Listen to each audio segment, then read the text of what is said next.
Hello students, class 7th SST की class में geography की क्लास में लेसन 4th का हम सेकंड पार्ट स्टडी करेंगे। लेसन 4th में हमारा आ जाता है टॉपिक स्ट्रेटोस्फेयर।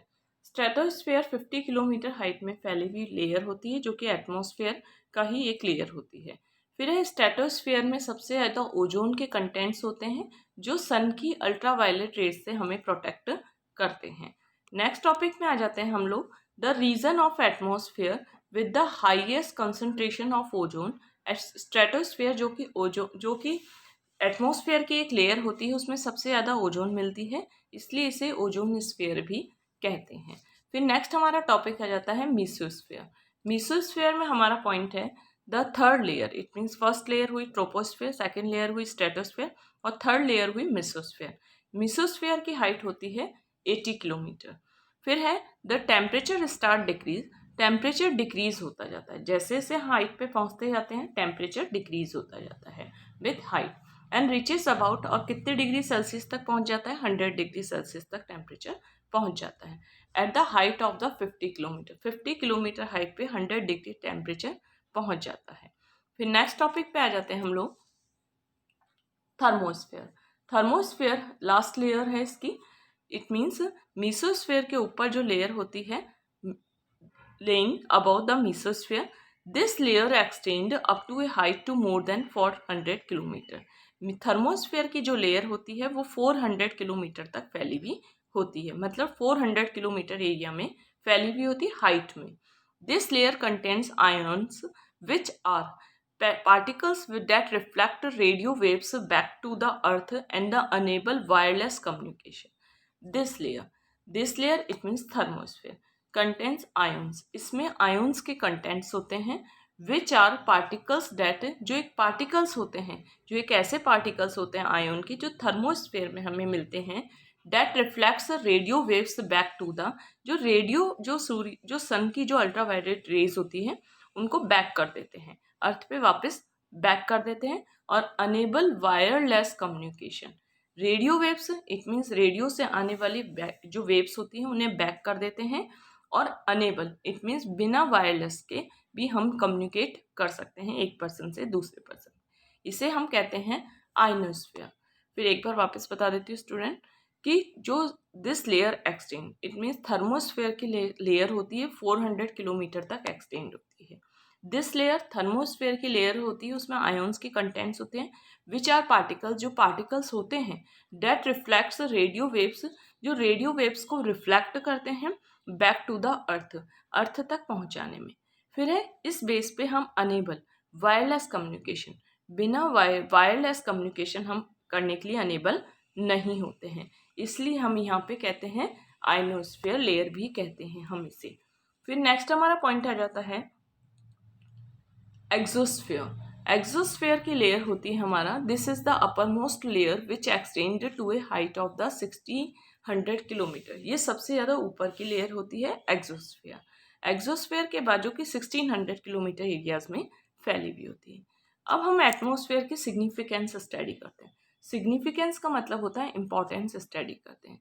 सबसे फर्स्टली है it acts blanket and protect us from the harmful ultraviolet rays of the sun. सबसे फर्स्टली ये अल्ट्रावायलेट रेज होती है जो सन की होती है, उससे हमें प्रोटेक्ट करने का काम करते हैं atmosphere. The carbon dioxide helps the plant to produce their own food.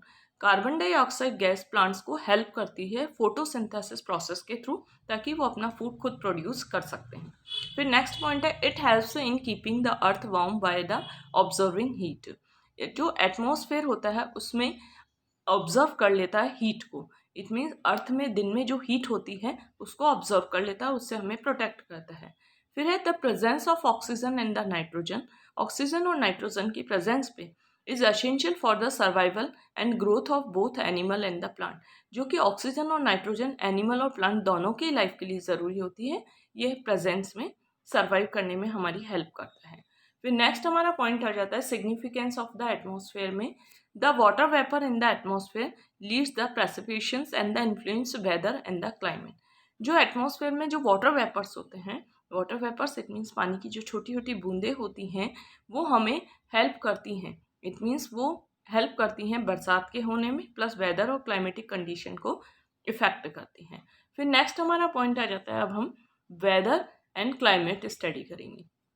Weather और क्लाइमेट में डिफरेंस क्या होता है? Describe the main difference of the weather and the climate.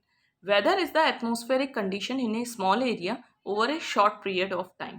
It means कम समय में जिसमें क्लाइमेटिक एटमॉस्फेरिक कंडीशन चेंज होती रहती है छोटे से short period of time. It mean come time में, इट मीन जैसे 1 डे 2 डेज, इस टाइम में जो क्लाइमेटिक कंडीशन एटमॉस्फेरिक कंडीशन जो चेंज होती रहती है उसे हम वेदर कहते हैं। अब हमारा आ जाता है climate. Climate refers to the average weather condition of a large area over a long period. लंबे समय तक जब क्लाइमेट वेदर कंडीशन चेंज नहीं होती है और सेम रहती है, लंबे समय तक जब एटमॉस्फेरिक कंडीशन चेंज नहीं रहती है और सेम रहती है तो उसे हम क्लाइमेट कहते हैं। इसी तरीके से शॉर्ट टाइम में जब कंडीशन चेंज हो जाती है, एटमॉस्फेरिक कंडीशन चेंज हो जाती है तो हम उसे वेदर कहते हैं। फिर नेक्स्ट हमारा पॉइंट आ जाता है टेम्परेचर, कि टेम्परेचर क्या होता है। टेम्परेचर में हम स्टडी करेंगे, temperature refers to the degree of hotness and the coldness of the air. It means air में जो कोल्डनेस और हॉटनेस होती है उसके डिग्री को हम कितने डिग्री का हुआ उसको हम टेम्परेचर कहते हैं। The main source of this heat is the insolation और the amount of the solar energy received by the earth. It means सबसे ज़्यादा हीट का जो मेन सोर्स है insolation, the amount of solar energy receive the earth. Temperature सबसे ज़्यादा बढ़ता तब है जब अर्थ जितने टाइम में सोलर एनर्जी को ऑब्जर्व करती है उसी बेस पे टेम्परेचर बढ़ता और घटता है। The amount of heat depends the latitudinal location of any place.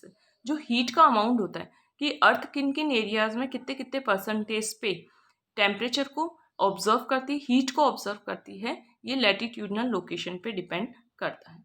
सबसे फर्स्टली है हॉटनेस, एयर की जो हॉटनेस होती है और एयर की जो कोल्डनेस होती है उसकी जो डिग्री के जो बेस पे होता है उसे हम टेम्परेचर कहते हैं। The main source of this heat is the insolation and और the amount of solar energy receive the earth. It means earth कितने टाइम में कितने परसेंटेज में सोलर एनर्जी को ऑब्जर्व करती है, ये इस बेस पे डिपेंड करता है कि हीट कितनी है अर्थ पे। इट मीन्स ज़्यादा अर्थ अगर सोलर एनर्जी को ऑब्जर्व करेगी तो ज़्यादा हीट होगी और टेम्परेचर भी ज़्यादा होगा। फिर नेक्स्ट हमारा पॉइंट आ जाता है a thermosphere is used to measure the atmospheric temperature on a Fahrenheit और ए सेल्सियस स्केल। जो थर्मोस्फेयर होता है, thermosphere is a used to measure. Thermosphere एक इंस्ट्रूमेंट होता है जो यूज़ आता है एटमॉस्फेरिक टेम्परेचर को मेज़र करने पे यूज़ में आता है। थर्मोस्फेयर में एटमॉस्फेरिक टेम्परेचर को मेज़र किया जाता है, फ़ारेनहाइट और सेल्सियस स्केल पे मेज़र किया जाता है। फिर नेक्स्ट पॉइंट पे आ जाते हैं हम लोग एयर प्रेशर, कि एयर प्रेशर क्या होता है। Atmospheric pressure can be defined as the pressure exerted by the weight of air on the earth surface. It means earth surface पे जितना एयर का प्रेशर होता है, इट मीन्स कम या ज़्यादा जितना एयर का प्रेशर होता है उसे हम एयर प्रेशर कहते हैं। फिर नेक्स्ट हमारे टॉपिक पे आ जाते हैं हम लोग atmospheric pressure is measured by the instrument called barometer. Atmospheric pressure को मेजर करने वाला इंस्ट्रूमेंट है बैरोमीटर। इसकी यूनिट है कि किस बेस पे इसे मेजर किया जाता है, मिली बार के इसे बेस पे मेजर किया जाता है। फिर नेक्स्ट हमारा पॉइंट आ जाता है विंड। विंड क्या होती है? Air is motion is called. Air जब ब्लो होती है, एयर जब फ्लो होती है, ब्लो होती है, जब चलती है एयर तो उसे हम विंड कहते हैं। Wind direction is measured by an instrument known as the wind vane. Wind direction को मेजर करने वाला इंस्ट्रूमेंट है wind vane. Its speed is a measured. Wind की स्पीड को मेजर करने वाला इंस्ट्रूमेंट है बाय द एनीमोमीटर। विंड की स्पीड को मेजर किया जाता है एनीमोमीटर के थ्रू।